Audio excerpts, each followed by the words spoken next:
Rice retailing business naman binuksan para sa mga balik manggagawang OFW sa Agoo, La Union.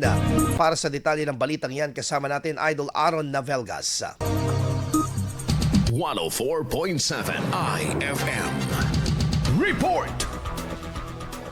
Binuksan ang isang rice retailing business para sa mga balik manggagawang overseas Filipino workers sa bayan ng Agoo, La Union bilang bahagi ng programang pangkabuhayan na naglalayong magbigay ng pangmatagalang hanap buhay sa kanila at kanilang mga pamilya. Isinagawa ang blessing ceremony at formal na pagbubukas ng rice retailing business ng Agoo Migrant Workers Association sa Barangay San Marcos sa tulong ng Overseas Workers Welfare Administration o OWA Regional Welfare Office 1 at ng lokal na pamahalaan. Ang proyekto ay pinondohan sa ilalim ng Tulong Puso Program kung saan nakatakdang tumanggap ang asosasyon ng kabuuang 500,000 pesos bilang grant.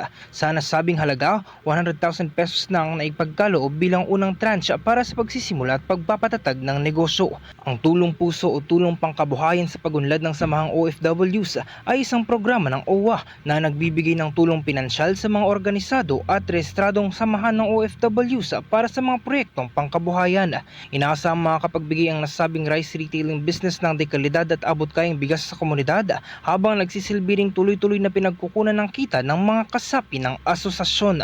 Kasama mo sa IFM News Dagupan, Idol Aaron Navelgas, Tatak IFM. IFM News. IFM News. IFM News.